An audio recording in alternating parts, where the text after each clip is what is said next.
The first snow of December came fast that year, catching the residents of Marlow, Colorado, off guard. What started as a dusting turned into a relentless blizzard by mid-afternoon, coating the streets, the rooftops, and the surrounding pines in thick white layers.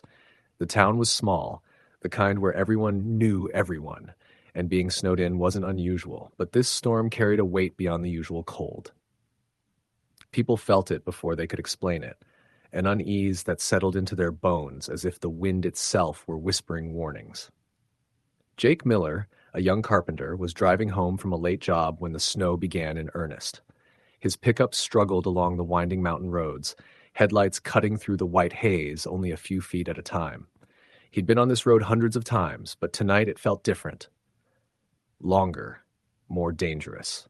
Halfway up a steep incline, he noticed a figure on the side of the road, waving frantically. Jake slowed, squinting through the snow, but as he got closer, the figure disappeared into the storm. His heart thumped. He told himself it must have been a trick of the snow, a shadow or a snowdrift that looked like someone. Still, he couldn't shake the feeling that eyes had been on him. At the same time, across town, Sarah and her younger brother Tommy were stranded on the road after their car skidded off the icy pavement. They had been driving back from a family gathering when the storm hit harder than forecasted. Tommy tried the radio, but all they got was static. Darkness pressed in from every direction. The siblings wrapped themselves in blankets trying to stay calm, but the wind seemed alive, lashing against the car, sometimes sounding like whispering voices just beyond comprehension. Every few minutes, they thought they saw movement in the snowdrifts, fleeting shapes that vanished the moment they focused on them. Meanwhile, Officer Harris and a small volunteer rescue team were patrolling the main roads, checking on stranded drivers. They came across footprints in the snow that seemed off, some human, some elongated, as if a second, larger creature had walked alongside them. The prints ended abruptly near a frozen creek, and the snow there was gouged and scuffed, as though something had struggled to leave the ice.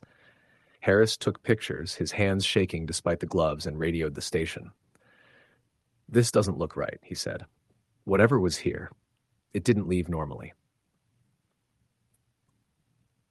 Back at Jake and Sarah's car, the storm intensified. The wind shrieked like a living thing, and the siblings noticed shadows flitting between the trees lining the road. Shapes that were taller than any deer, moving with jerky, unnatural motions. Sarah's hands trembled as she tried to start the car again. Then there was a knock, or was it a scrape, against the roof. Tommy froze, eyes wide, listening to the uneven rhythm as if something were pacing them. The shadows moved closer.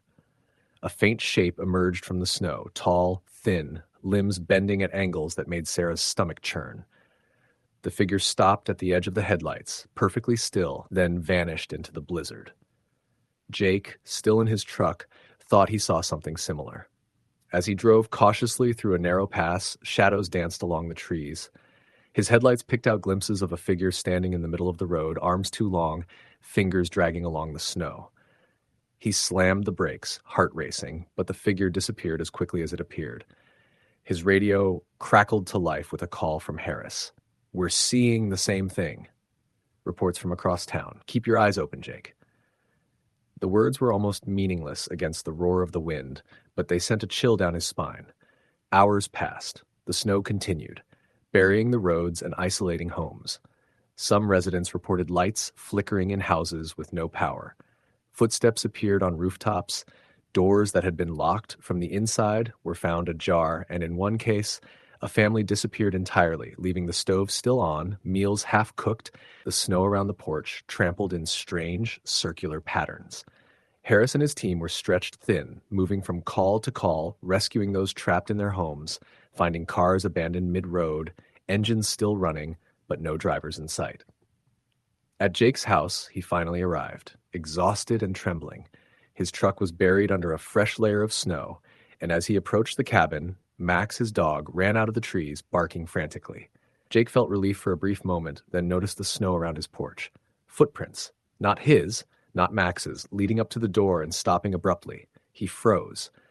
The air felt wrong, thicker, colder. He entered the cabin, locked the door behind him, and tried to calm himself. Max whined and pressed against his legs, ears pinned back. Then Jake heard it. a low, wet scraping sound from the roof.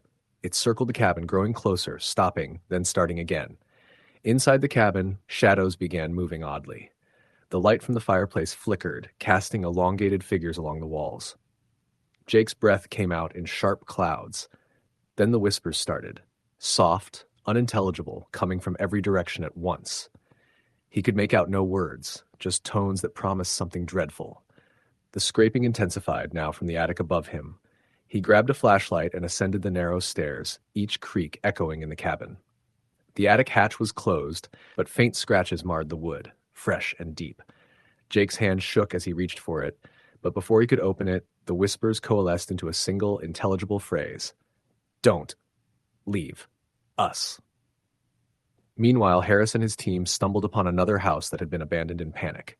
Inside, the furniture was overturned, dishes smashed, and snow had blown in through broken windows. On the walls, strange markings had been carved, that deep scratches forming shapes that looked almost like letters, but in no language anyone recognized. The footprints outside led into the woods, then vanished. Harris felt a cold brush against his neck, turned and saw nothing, yet felt eyes boring into him from the shadows. Sarah and Tommy, desperate to escape the road, attempted to hike toward the faint lights of a distant cabin they'd spotted hours ago. Every step was an ordeal, the snow up to their knees. Shadows flitted along the tree line, close enough to feel the wind displaced by their movement. Then, in a moment that froze them, a tall figure stepped onto the road in front of them, arms elongated, moving in a jerky, unnatural rhythm. Tommy screamed, and the figure vanished as quickly as it had appeared. Sarah grabbed him, and they ran blindly, slipping and falling, until finally reaching the cabin, but it was empty, abandoned for years. The door swung open in the wind as if welcoming them in, but inside there was only snow drifted across the floor and long scratches along the walls. By dawn, the storm had passed, leaving Marlow in eerie silence. Emergency crews scoured the town. Some residents had vanished entirely. Others were found wandering in a daze, muttering about shapes that walked with them in the snow, whispers that promised endless cold, and eyes that watched from between trees. Jake's cabin was empty. Max's body lay on the porch, stiff and lifeless, eyes wide in terror. Sarah and Tommy were never found, though a single snow-caked shoe was discovered near the creek. Years passed, and Marlow slowly emptied. Locals avoid the roads in December.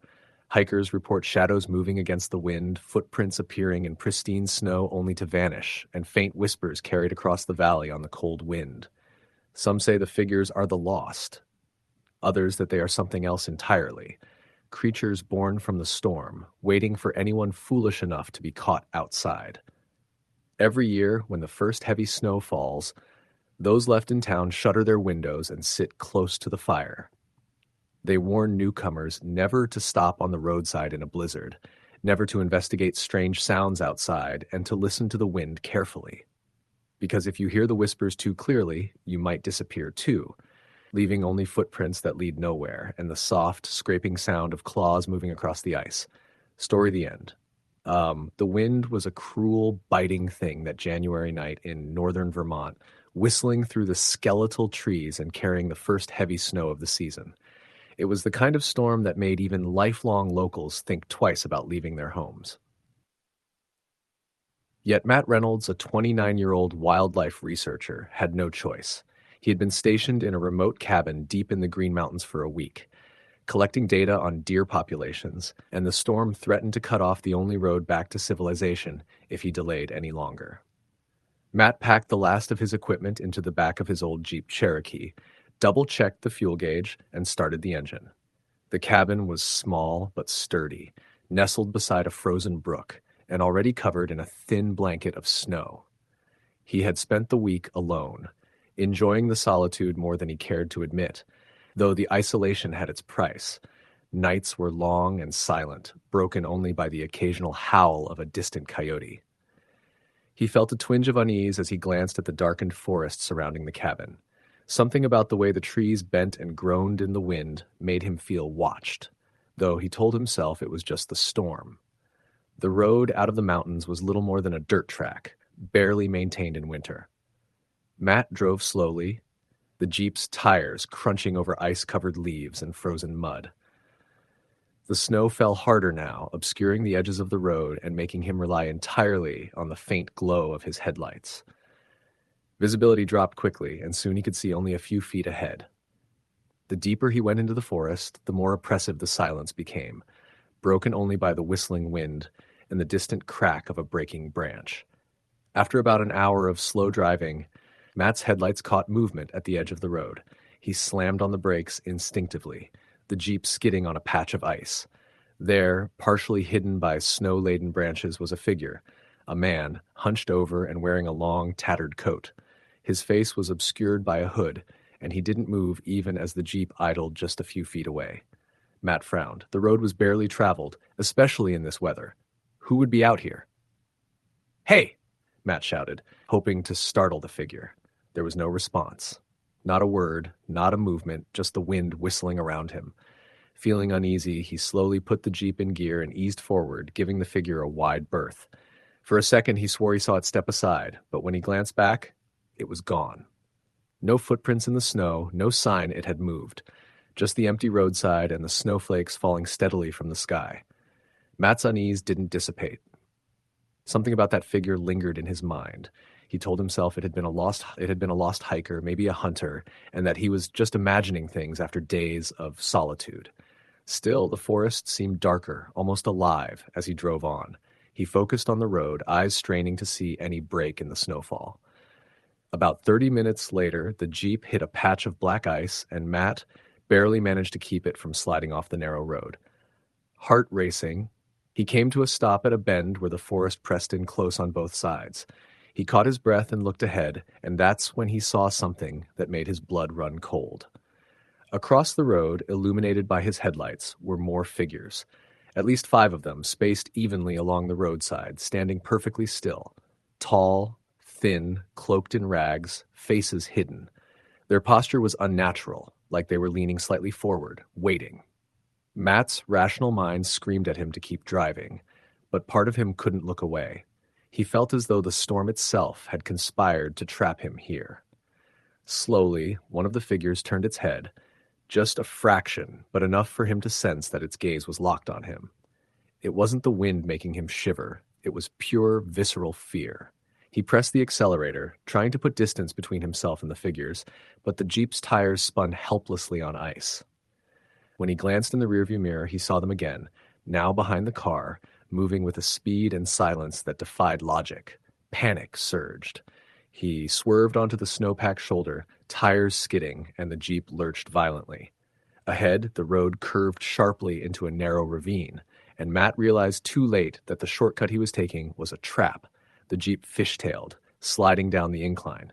Matt fought to regain control, gripping the steering wheel until his knuckles whitened.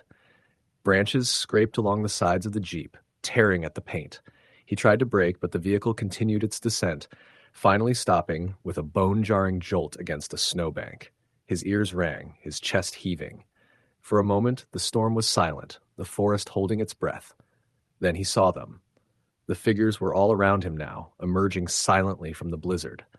Their faces were grotesque, pale, frozen in expressions of shock and horror, yet somehow lifelike. Their limbs were unnaturally long, fingers splayed as if reaching for him. One stepped closer, slow, deliberate, and Matt could see its eyes now, black voids, bottomless and empty. His instincts screamed at him to run, but he was trapped in the Jeep, doors frozen shut by the cold. Desperation took over. Matt forced open the passenger side door and tumbled into the snow, the cold biting through his clothing instantly. The figures moved in unison, gliding across the snow toward him, soundless. He ran blindly into the trees, branches tearing at his face and clothes. Every step was a battle through the deep snow, every breath painful in the freezing air. Behind him, the scraping of the figures followed, unrelenting. Hours, or maybe minutes. Time was meaningless in the storm, passed in a blur. Matt stumbled upon an old logging road, barely distinguishable beneath the snow. He followed it, hoping it led to a main highway. Exhausted, frozen, and terrified, he collapsed into a snowbank, shivering uncontrollably. That's when he heard it. Faint, broken whispers carried by the wind. His name. Over and over, a chorus of voices, distant yet close, calling him. Summoning every ounce of strength, he got to his feet and pushed forward, finally emerging onto a county road marked on his GPS. The snowstorm had thinned slightly, and in the distance, he could see the lights of a small town. Relief flooded him, but it was fleeting. The whispers never stopped, lingering in the wind, following him even as he drove to town. Matt tried to explain what had happened, but no one believed him. The local sheriff chuckled, attributing his story to cabin fever and hypothermia. Search teams were sent to the area, but no tracks were found on the logging road, no evidence of the Jeep's skid, and no sign of the figures Matt had seen. The storm had erased everything. In the days that followed, Matt noticed changes in himself. He could hear faint sounds at night, scratching at his windows, low whispers calling his name. Shadows moved at the edges of his vision, lingering just out of reach. Sleep brought dreams of the figures, of black-eyed faces in the endless blizzard, sometimes mixing with memories of the forest itself. He tried to leave Vermont, but every winter the memory returned, vivid and inescapable. One particularly brutal January, Matt was driving back to the mountains for research, foolishly thinking he could face the forest again. The snow fell heavily, faster than anything he had seen before. Visibility dropped, the road disappeared under thick drifts. That's when he saw them again. The figures, thin and tall, their faces frozen and pale, emerging silently from the white. He tried to speed past them, but the road was slick and narrow. The whispers returned, loud now, almost tangible. Come, join, cold. The Jeep fishtailed on ice, and Matt swerved violently to avoid the figures, but it was no use. The snowstorm consumed everything, the road, the forest, and him. For hours he drove in a blur, trapped between the black-eyed figures and the endless storm, until finally exhaustion and hypothermia took him. The Jeep was found weeks later, abandoned, half buried in snow. Inside, the heater was still on, the engine running, but there was no trace of Matt. Outside, the snow was pristine, untouched, as if the forest had never been disturbed. Locals whispered about the place, warning anyone who would listen. The northern forests of Vermont hold more than deer and wolves. They hold the lost, those claimed by the cold, their faces pale and eyes empty, waiting for the next traveler foolish enough to drive into the storm. Matt's name is still spoken in hushed tones, a cautionary tale for those who underestimate the winter woods. Every winter the snow falls, and sometimes when the wind howls through the pines, people swear they hear a faint whisper carried on the storm calling their name. And deep in the forest, among the snowdrifts and frozen trees, the black-eyed figures wait, patient, eternal, and never alone. Story the end. The first snow of December came early that year, thick and relentless, blanketing the small town of Miller's Hollow in a suffocating white silence. People joked about it at first. School closures, canceled appointments, a slow crawl through streets that were never wide enough for snowplows. But by the third day, the charm had vanished. The town's isolation became suffocating, roads clogged with snow, power lines sagging under ice, and the bitter wind cutting through every layer of clothing. Sam Whitaker, a lifelong resident of Miller's Hollow, had learned to handle winter's worst. He ran the local gas station and convenience store, a small building tucked at the bend of Main Street. That morning, he shoveled the front entrance, careful not to slip on the ice forming beneath the snow. The wind carried with it a scent that made his stomach turn. Something faintly metallic, almost like blood, though he tried to tell himself it was just his imagination. As he worked, he noticed footprints in the fresh snow leading toward the abandoned mill on the outskirts of town. Strange, irregular, larger than a man's boots. Sam frowned. The mill had been closed for decades, left to rot after a fire had destroyed part of it 20 years ago. Kids occasionally dared each other to go there, but no adult had set foot inside in years. Curiosity gnawed at him. He pulled his jacket tighter and trudged toward the mill. The snow made every step slow, exhausting. When he reached the building, the footprints ended at the edge of the tree line. No one was there. The wind whistled through broken windows, carrying a low, groaning sound that made him shiver. He turned to leave, but froze when he saw a figure in the distance, a man, or at least something humanoid, standing perfectly still in the middle of the snow. Its back was to him, and for a moment, Sam thought it might be Sheriff Dalton, who sometimes patrolled the outskirts. "Hey!" Sam shouted, his voice swallowed by the wind. The figure didn't move. He took a cautious step forward, and suddenly it turned. Its face was pale, almost featureless, the eyes black hollows that seemed to pierce through him. Sam's chest tightened as fear surged through him. The figure didn't speak, but it began walking toward the tree line, leaving the snow untouched beneath it, as though it floated. Sam ran back to town, his boots slipping on ice, lungs burning, and heart hammering. By the time he reached the gas station, he was trembling. He told himself he had imagined it, that the storm and isolation were playing tricks on his mind. But then he noticed the tracks outside the store, the same irregular footprints, larger than any human, leading around the building in a slow, deliberate circle before disappearing into the woods behind town. That night, the storm worsened. Miller's Hollow was cut off from the outside world, roads impassable, no phone signal, no power in many homes. Sam stayed awake in his small apartment above the gas station, listening. The wind howled through the broken shutters, and every few minutes he thought he heard footsteps crunching in the snow outside. Around midnight, there was a knock at the door. Sam froze. Visitors were rare, especially in this weather. He approached cautiously, this peeking through the peephole. No one was there. Another knock followed, louder this time. His stomach turned cold. He opened the door a crack, and the wind blew in snow and something else, an odor like rot and iron. The footprints outside had returned, circling the building again. The next morning, Sam found more signs of trouble. Windows in neighboring houses were broken, doors left swinging in the wind, and in the snow leading up to town, there were signs of struggle, scattered belongings, deep gouges in tree trunks, and those same strange footprints. Sheriff Dalton organized a search party, but the storm made travel nearly impossible. They found nothing, no people, no tracks beyond a certain point, just the endless white. By midweek, people began disappearing. First, it was a family on the edge of town, then an elderly couple who lived alone in a cabin north of the river. Each time, only the same odd footprints remained, circling and leading into the forest. The town fell into fear and paranoia. Windows were boarded, doors locked, and no one ventured out after dark. Stories began to circulate, whispers of something unnatural hunting the town in the blizzard. Patient, silent, waiting. Sam stayed in the gas station, scavenging for supplies. One night, he heard it, a sound that made his blood run cold. It wasn't footsteps, it was breathing. Low, rasping, coming from the snow outside. He looked through the frosted window and saw them. Figures moving slowly through the storm, humanoid but wrong, impossibly tall, limbs bending at unnatural angles, faces pale and indistinct. Their eyes glowed faintly red in the flashlight beams he had set outside as a trap. They didn't rush. They didn't need to. They simply watched. And he understood then that the snow, the storm, had been their ally, a way to isolate and pick off victims one by one. For nights, the figures stalked the edges of the town. Sam never slept, barricaded inside, watching through cracks in the boarded windows. Occasionally, he would hear whispers in the wind, unintelligible but insistent.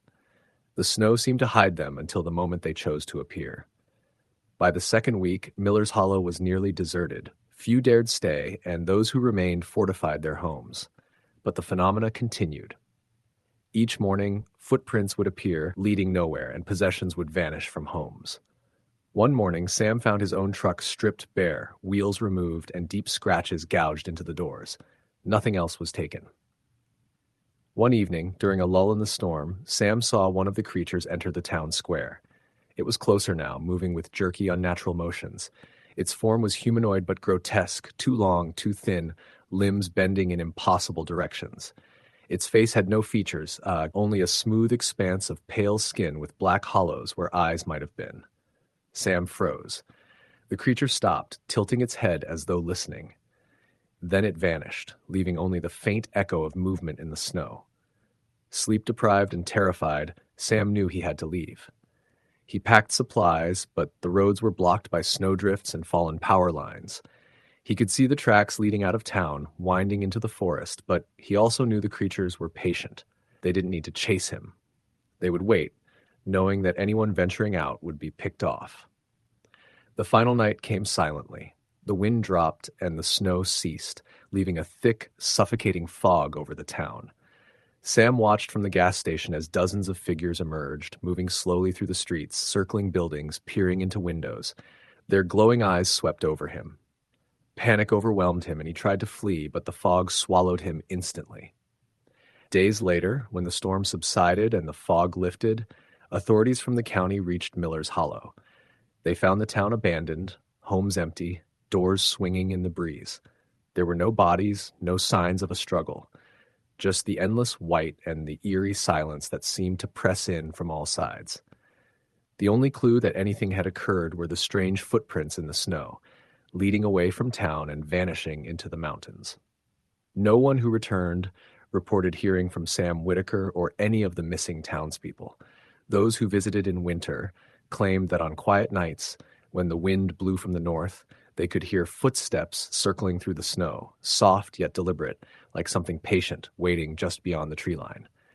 And everyone agreed. Miller's Hollow was a place no one should linger during the deep winter chide, when the snow hid what watched from the forest and the storm carried it silently into the town.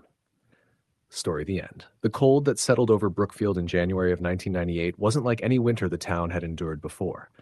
Locals were used to harsh seasons, frozen lakes, blizzards that rattled windows, nights so quiet you could hear the snow falling. But this cold felt intentional, like something breathing against the back of your neck. The air tasted metallic. The sky stayed gray for days. And the wind that blew down off the Montana mountains carried a strange moaning sound that no one could quite explain. Daniel Price, a 32-year-old lineman for the county electrical company, was used to working through storms. He'd grown up in Brookfield, knew the roads, knew the way the weather moved. But on January 12th, when the storm rolled in faster than the forecasts predicted, even he felt something wrong in the air. He was repairing a downed line when the wind cut suddenly, abruptly, unnaturally. Snow fell in a thick, dizzying wall, and all he could hear was a faint scraping sound beyond the tree line. Slow, rhythmic, like something dragging across the frozen ground. He shined his headlamp toward the sound. Nothing. Just dense snow and the sway of pine branches. But the scraping didn't stop. It followed him all the way back to his truck. That night, the storm hit full force. Over 30 inches fell in just a few hours. Trees snapped under the weight. Power went out across half the county. Most people huddled inside, hoping it would pass by morning. It didn't. By the second day, temperatures plunged to 22 degrees Celsius. The wind howled like an animal in pain. Roads became burial mounds of white. The town was cut off from the highway, and even the snowplows gave up. Daniel lived alone on the outskirts in a 2-story log house his father had built. The isolation had never bothered him before, but that night, he woke to a sound that made every hair on his body stand up. Footsteps. Slow, heavy, crunching footsteps in the snow right outside his bedroom window.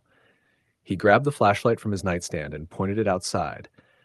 The snow was too dense to see more than a few feet, but he didn't miss the shape that stood at the edge of his porch. Tall, thin, barely visible through the curtain of white. Then it moved, swiftly, and the light caught just a flash of something pale. He stumbled backward, heart slamming against his ribs. He told himself it was a deer, or he was overtired. But deer didn't stand upright, and they certainly didn't watch houses. By morning, the storm eased enough for him to check around outside. Snowdrifts reached almost to the windows. But what froze him in place were the tracks, footprints, long, narrow, too deep for any animal. Like elongated human prints, but twisted, dragging slightly on the right side. They circled the entire house, twice. Only then did they disappear into the woods. That same morning, news spread quickly through the town. A family of 5, the Whelans, had vanished overnight from their home on Birch Ridge Road. Their doors were locked from the inside. No sign of forced entry. No footprints leaving the house except one set. The same type Daniel had seen. Sheriff Lowell tried to keep panic from spreading, but Brookfield was too small for secrets. Before nightfall, everyone had heard the details. Something had been inside the Whelans' home. Something that no one could describe. That evening, Daniel sat in his living room with a shotgun across his lap and every lamp on. The storm picked up again, rattling the house with powerful gusts. The TV lost signal. The radio became static. And then the scraping started. Not outside. Under the house, it sounded like nails or claws dragging along the frozen foundation. Slow. Searching. Daniel stood, gripping the shotgun so tightly his knuckles blanched. The sound traveled beneath him, moving from one side of the house to the other, pausing directly below where he stood. He didn't move. He didn't breathe. The scraping stopped. For a moment, there was nothing but wind. Then something began climbing the exterior wall. Thump, thump, thump. He aimed toward the window, expecting something to smash through it, but the sound continued upward, past the second floor onto the roof. Daniel backed into the hallway, shotgun aimed upward as snow fell from the ceiling with each heavy step. He had never heard anything walk on a roof like that. No animal that big would be quiet. No person could move that slowly. He could almost feel the weight through the beams. Then came a sound that made his blood run cold. Breathing, right above him. A low, guttural exhale that fogged the air despite the ceiling overhead. He stayed frozen for nearly an hour until the breathing finally faded and the roof went silent. He didn't sleep that night. At dawn, he checked the roof. The prints were there, deep, claw-like impressions in the snow, spaced far apart as though whatever made them had limbs longer than any human. That same morning, 2 more people were reported missing, an elderly woman named Nora Hale and a teenage boy who'd gone outside to check on his generator. Both houses had the same tracks around them. By the 4th day of the storm, Brookfield was shutting down emotionally. People too afraid to leave their homes, too afraid to sleep. Fireplaces burned nonstop. Guns sat loaded on tables. The wind never stopped, and neither did the footprints. Every morning, more appeared, always circling houses, always stopping at windows as though something had pressed its face against the glass to peer inside. Daniel decided he couldn't stay. He packed food, water, blankets, and ammunition. He'd grown up hunting in the mountains. He knew how to survive the cold. Whatever was out there, he wasn't waiting for it to return. He planned to leave at first light, but that night, he learned the thing had plans of its own. The storm fell silent shortly after midnight. The absence of wind was unsettling. Daniel sat awake in the living room, shotgun resting across his lap. The silence pressed on him like a weight. Then he heard the crunching footsteps again. Not distant, not circling. Right outside the front door. His breath hitched. The doorknob twitched. A soft rattle echoed through the quiet house. Then a low, guttural groan seeped through the wood, wet and hollow, as though something was trying to form words it didn't understand. The groan became a rasping whisper. Dan. Eel. His blood turned to ice. It knew his name. The footsteps moved along the side of the house, stopping beneath the living room window. Slowly, almost tenderly, something brushed against the glass. The faintest tap, tap, tap. He forced himself not to look. When he finally did, he saw a shape, vaguely human, but impossibly tall, standing inches from the window. Its face was hidden behind frost and shadow, but its long fingers scraped the glass in slow arcs. Without warning, the thing slammed both hands onto the window, leaving deep cracks radiating across the pane. Daniel fired. The glass exploded outward. Snow blew in. The figure vanished into the blizzard beyond the porch light. He didn't sleep the rest of the night. By morning, he was ready to leave. He made it as far as Route 16 before he saw them. Dozens of footprints crossing the road, some fresh, some deeper than others, all leading into the woods, and then he saw something worse. A torn piece of fabric from the sheriff's jacket caught on a jagged branch. Sheriff Lowell had gone missing too. Daniel floored the gas and didn't stop driving until he reached Helena, 40 miles away. He reported everything. Told them about the storm prints, the disappearances, the thing that knew his name. Authorities searched for a week before declaring the town uninhabitable due to structural damage, snow load, and avalanche risk. Not one missing person was found. A year later, Brookfield was officially abandoned. Daniel moved to Arizona, where winters were mild and snow never fell. But even there, he couldn't shake the memory of that long winter. The dragging sounds, the footprints, the whisper of his name through the cold glass. And sometimes on rare nights, when the desert drops below freezing, he wakes to a familiar sound outside his window. A slow, deliberate crunching, footsteps, circling, searching, waiting. He knows it will find him eventually, no matter how far he runs. Winter always finds its way. Story the end. Snow had been falling since before dawn, the kind of steady, silent drift that turns the world into something muffled and foreign. By the time I left the ranger station in northern Montana, the drifts were knee-deep, and the sky had that dim, metallic look that meant the worst of the storm was still building somewhere behind the clouds. I had driven that road to the winter trailhead 100 times over the years, But something about that morning made the hairs on my arms rise before I even stepped outside.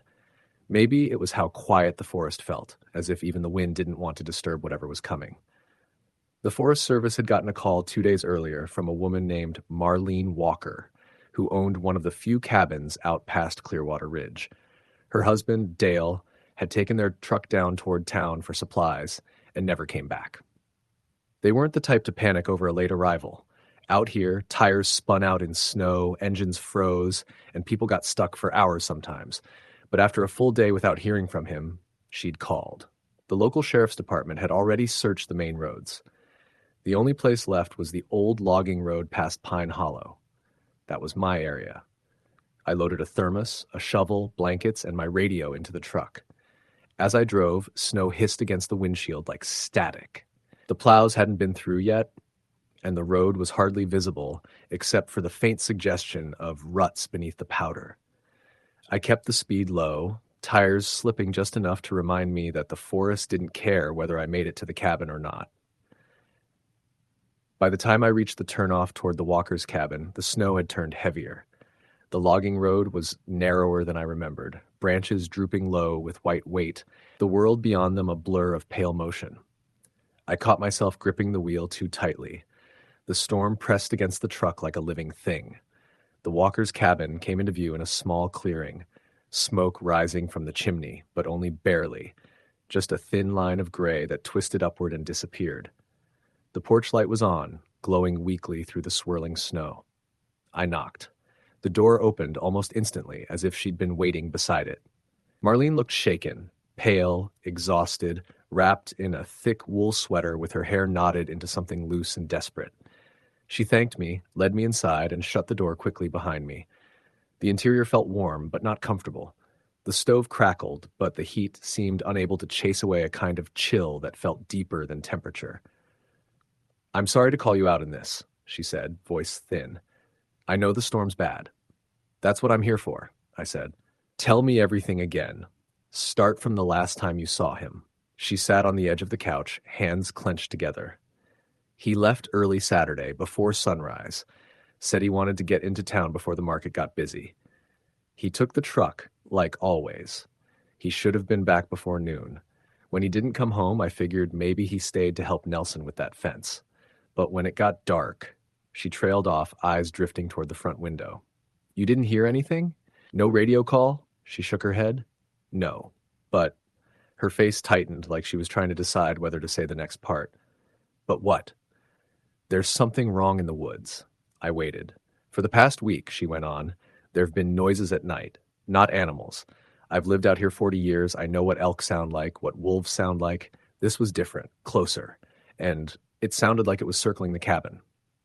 A storm can make anyone imagine things, but something about the way she said it made the back of my throat dry. Did Dale hear it too?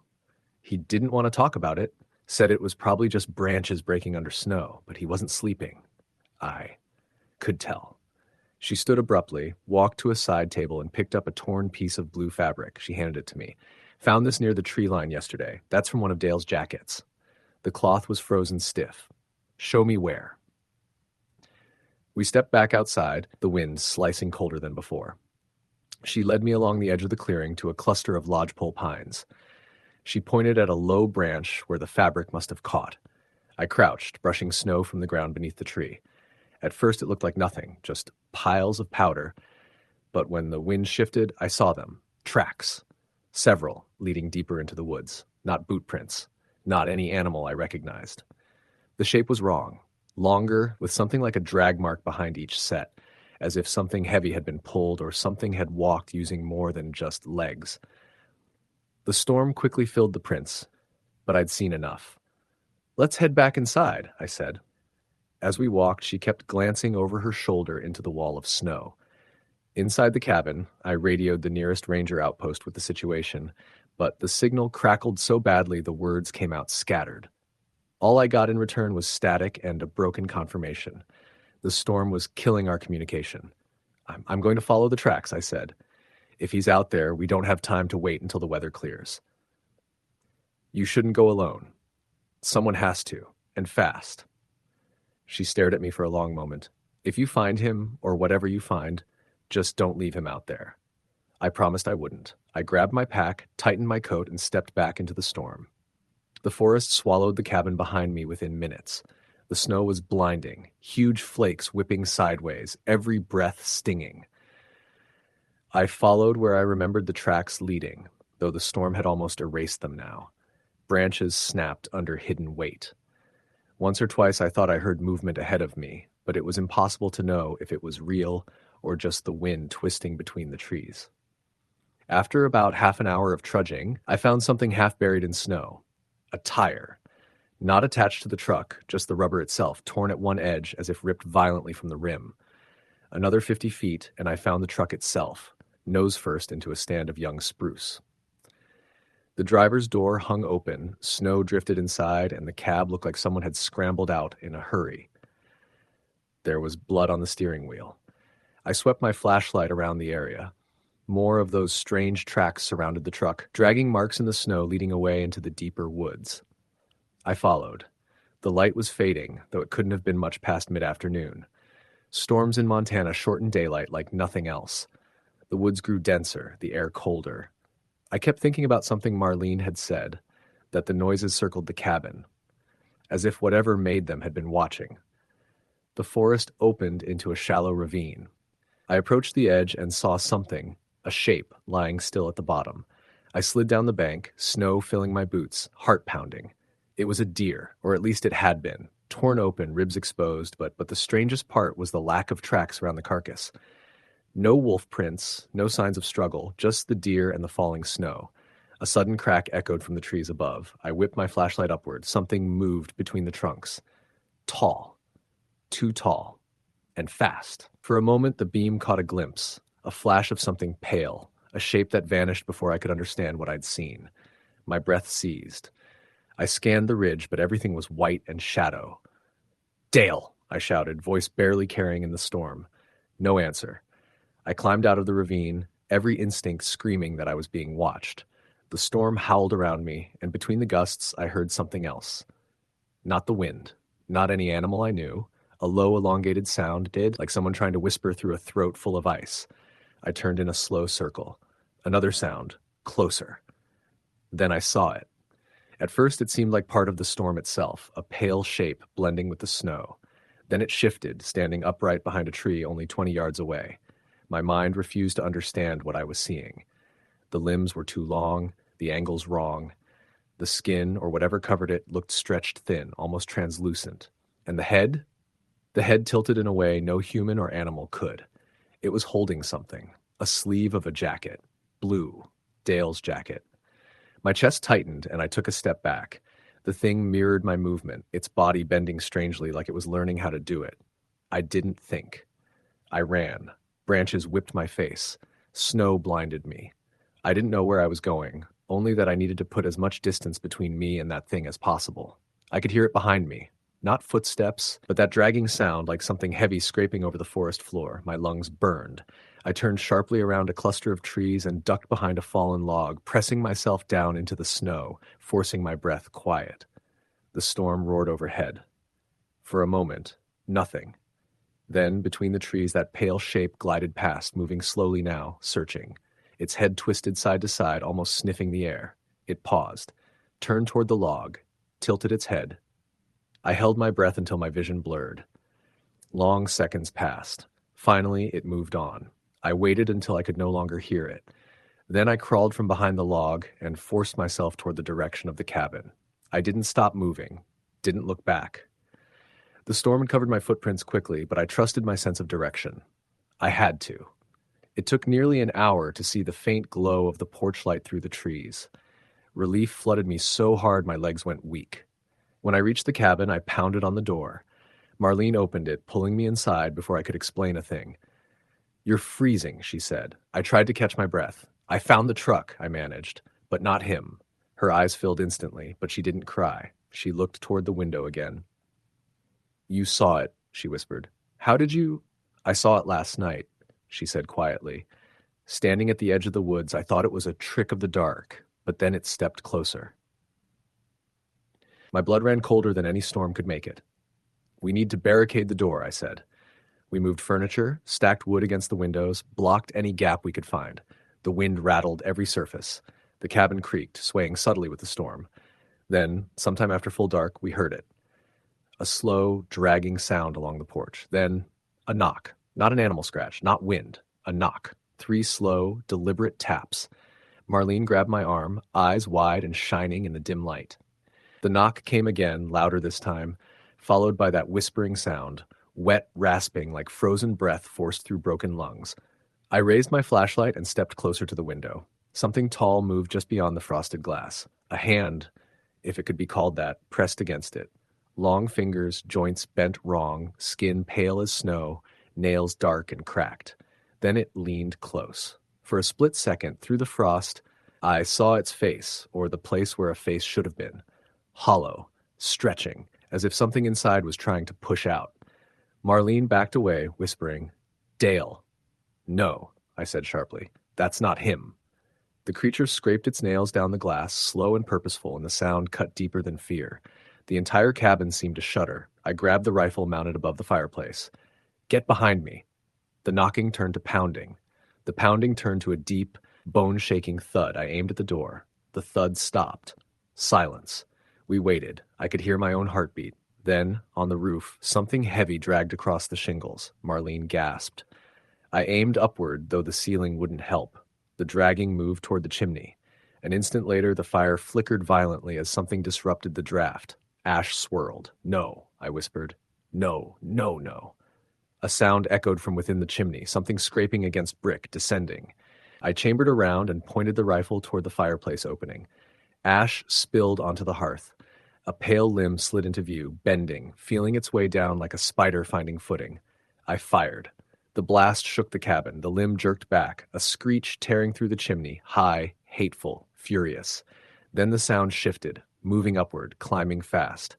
Something massive leapt from the roof, shaking snow loose in a heavy cascade. Silence returned. We didn't sleep that night. Not even for a moment. The storm raged until dawn, and when the wind finally calmed, the world outside was buried in nearly 3 feet of fresh snow. We never found Dale. We never found tracks from the creature either, just the twisted remains of the deer and the wrecked truck. The sheriff's office chalked it up to wolves, exposure, hypothermia. Out here, that's the explanation people want, something they understand. But Marlene and I know what we saw. And every winter since, when the first real storm of the season rolls across the ridge, she calls me. Not because she's heard anything, but because we both know that thing is still out there, waiting for the snow. Story the end. The storm had been raging for 3 days, and the small town of Eldridge, Minnesota, was buried under more than 2 feet of snow. The roads were impassable, and the wind cut through even the thickest jackets like a blade. Sam Porter, a 29-year-old construction worker, had been stranded at his uncle's cabin in the outskirts of town since the storm began. He had planned to spend the weekend helping his uncle repair the old roof before the winter set in. But now, the snowstorm had trapped them, leaving only the flickering light of the fireplace to combat the bitter cold. The cabin itself was an old 2-story wooden structure, creaking under the weight of the heavy snow. Outside, the pines groaned under frost, their long branches swaying in the wind. Inside, it smelled of damp wood and ash.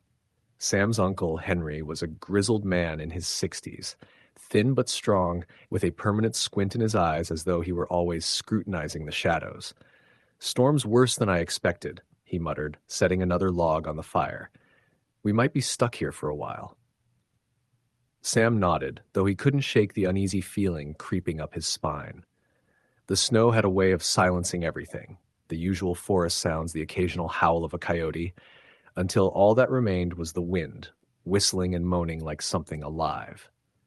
That night, as the storm intensified, Sam lay awake in the small loft, listening to the old cabin groan. At first he thought it was just the wind, but then he heard it, a scraping sound at the front door, slow and deliberate, like fingernails dragging across wood. He froze, listening. "Henry?"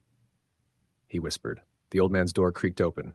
"Go back to sleep," Henry said gruffly. "Just the wind." But Sam couldn't shake the sound. It repeated intermittently, sometimes at the windows, sometimes at the walls, always slow, patient, as if testing the cabin. The old man's reassurances did little to calm him. By morning, the storm had not relented. The snow outside was waist deep, and the cabin appeared to be completely cut off from the outside world. Sam and Henry attempted to dig a path to the road, but each effort was futile. The wind was relentless, biting at their faces and forcing them back inside. That night, the sounds returned, louder and more insistent. This time, there were whispers, barely audible at first, blending with the howl of the storm. Come outside. Sam gripped the side of the bed. Henry, did you hear that? He asked, voice trembling. Henry didn't respond immediately. When he did, his voice was quieter than usual. Don't answer it, he said. Whatever it is, it's not human. Don't let it in. The night stretched endlessly. Sam lay awake, straining to hear over the wind. At some point, he thought he saw a shadow move across the frosted windows. He got up and shone his flashlight outside, but the snow was a blinding wall of white. There was nothing, only the endless expanse of snow-covered trees and drifts. Still, the sense of being watched did not fade. By the third day, supplies were running low. Sam and Henry had rationed what little food and water they had, but the storm showed no signs of stopping. Then, just before dusk, there was a sudden knock at the door. Sam's heart leapt into his throat. "Who is it?" he called, but there was no answer. Just the knock again, louder this time, slow and deliberate. Henry grabbed a hunting rifle and motioned for Sam to stay back. Henry opened the door, but there was nothing. Just the snow, pristine and untouched, stretching out into the forest. Sam stepped closer, noticing something that made his blood run cold. Footprints leading from the edge of the trees to the cabin, enormous and irregular, as if the person or thing had been moving unnaturally. The footprints stopped at the door. There were no exits. That night, the temperature dropped further and the storm intensified. The scratching began again, now accompanied by a low, wet breathing that seemed to echo through the cabin. Sam could feel the floorboards vibrate beneath him. Henry whispered urgently, "Stay in the middle of the room. Don't let it touch you." But it was everywhere, inside the walls, the ceiling, the very air. Hours passed, or maybe minutes. Time had no meaning. The whispers grew louder, forming words he could understand. "You can't leave. You belong." The voice was not human. It was layered, distorted, shifting in pitch in impossible ways. Sam could feel his sanity fraying. He gripped the edge of the fireplace, trying to stay grounded. Suddenly, there was a crash from the back of the cabin. A window shattered outward, snow and ice spraying into the room. Sam and Henry ducked instinctively. For a moment, everything went quiet. Then the scratching and breathing returned, louder, more urgent. Sam's flashlight flickered as he scanned the room. Shadows moved in corners that shouldn't exist. Henry whispered, "We have to leave. Now." Sam shook his head. The storm outside was too fierce, the snowdrifts impassable. But Henry was insistent. He handed Sam a rope. "We'll make it to the old barn," he said. "It's the only other structure for miles." Bundled in every layer they had, they braved the storm. The snow was deep, each step exhausting. The wind was deafening, carrying whispers that seemed to come from every direction. The footprints they had seen outside the cabin now reappeared in the snow, following them, matching their pace. Sam looked back briefly. He shouldn't have. The shadow that moved behind them was tall, grotesquely elongated, gliding over the snow as though the ground didn't exist. They reached the barn, collapsing inside and bolting the door. Sam's hands were raw from the cold, his face streaked with frost. Henry muttered prayers under his breath, but the barn offered little comfort. The whispers penetrated even here, echoing from the rafters, the walls, the snow outside. Occasionally, Sam thought he saw movement in the shadows, fleeting glimpses of impossibly long limbs. Night fell, and sleep was impossible. The temperature inside the barn dropped as the storm raged. Sam could hear scraping on the roof, slow, rhythmic, deliberate. He clutched the rope Henry had brought, his knuckles white. The whispers were now insistent, forming sentences that froze his blood. "Come to us. Stay with us. Forever." By morning, the storm had relented slightly, enough to see outside.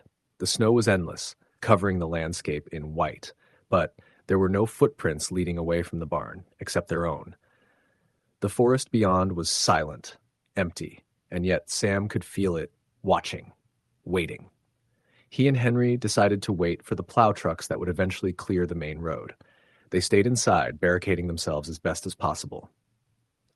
Weeks later, when Sam finally returned to the cabin after the snow melted, there was no trace of the original structure. The foundation had collapsed under the weight of ice and snow. Footprints, gone. Whispers, silent. The only evidence of the terror they had endured was the memory etched into Sam's mind, a constant, gnawing presence that followed him even in the warmth of the city. Even now, every winter, when the wind howls and snow falls in heavy, relentless sheets, Sam feels the eyes watching from the tree line. He sometimes swears he hears the scraping, the wet breathing, the whispers calling his name. He has never spoken of it openly because no one would believe him. But the fear is real as the cold that seeps into his bones every time the snow falls. He no longer travels alone in the winter, and he avoids roads that cut through forests during storms. Yet the terror follows him, lurking just at the edge of perception, a shadow in the white, waiting for the next blizzard to trap him again, to remind him that the winter does not forgive, and whatever waits in the snow is patient. Story the end. The storm hit the town of Asheville hard that December, earlier than anyone had expected. By late afternoon, snow was piling up faster than the plows could manage, and the wind whipped down the streets in sheets, cutting through coats and scarves like knives. Most of the residents were safely tucked away in their homes, but not everyone had that luxury. Mark Davidson, a 32-year-old logger who had been working in the dense forest east of town, was already miles from civilization when the first flakes began to fall. He was supposed to be back before dark, but the work had taken longer than expected. By the time he realized the storm was getting worse, it was too late to turn back safely. Visibility dropped to almost nothing, and the familiar forest paths became indistinguishable from the snow-covered trees. He was alone, relying on his truck to get him out, but the wind was relentless, battering his windshield and making the roads nearly invisible. At one point, he had to stop because he couldn't tell the path from the snow-drifted ravines on either side. That's when he saw it, a figure standing on the edge of the road, partially hidden behind a large pine. At first, he thought it might be another logger, stranded in the storm. "Hey, you okay?" he called out, his voice cracking from the cold and the panic. The figure didn't respond. It stood there, hunched, swaying slightly, almost as if caught in the wind. Mark squinted through the blowing snow and realized the person, or thing, was facing him. Its face was pale and obscured by matted hair, and its eyes glinted unnaturally in the dim headlights. Mark felt his stomach twist. He had seen people lost in the woods before, but this didn't look right. The figure didn't move like a human. It tilted its head unnaturally, and then, without warning, it started walking toward the truck. Not running, not limping, walking, gliding almost, with deliberate jerky movements. His first instinct was to drive away, but as he tried to start the truck, the engine sputtered and died. He slammed his fist on the wheel, his breath coming in short, panicked gasps. That's when he noticed them. More figures emerging from the forest, tall, thin, distorted. Their limbs seemed longer than humanly possible, and their faces were stretched, almost featureless except for the hollow, dark eyes that fixed on him. The wind seemed to carry whispers now, incoherent and wet-sounding, like voices underwater. Mark's hands shook as he tried to turn the key again. The figures pressed closer, and he could feel a cold emanating from them, not the kind that comes from the winter air, but something deeper, unnatural, invasive. He remembered the stories old-timers used to tell about the woods east of Asheville, tales of travelers vanishing in storms, of strange shapes glimpsed moving between the trees. He had laughed at them as a kid, but now laughter was impossible. Something was out there with him, something that didn't belong to the natural world. Mark grabbed the shovel from the back of the truck, trying to keep the figures at bay. One leaned against the hood, long fingers scratching deep gouges into the metal. Its head tilted again, and a gurgling sound issued from its throat, like a laugh and a growl at the same time. Mark swung the shovel, and it recoiled slightly, but it didn't run. He realized he had to move. He pushed the truck into gear, spinning the tires in the snow, and managed to force it forward along the narrow path. The figures kept pace, gliding silently through the drifts, their shapes disappearing and reappearing like mirages in the storm. Mark's vision blurred with fear and cold, and every time he glanced in the rearview mirror, there was another one, always more than he thought, always closer than possible. Hours, or maybe minutes, time had become meaningless, passed in this nightmare. The storm began to ease slightly, though the snow remained thick. Mark finally reached the old logging road that led back to town. Relief surged through him, but it was short-lived. The road was deserted, the town silent under its blanket of snow. As he drove through the streets, the headlights revealed signs of panic. Doors ajar, tracks in the snow that led nowhere, overturned cars. No one was around. He parked near a diner, hoping to find someone, anyone, awake.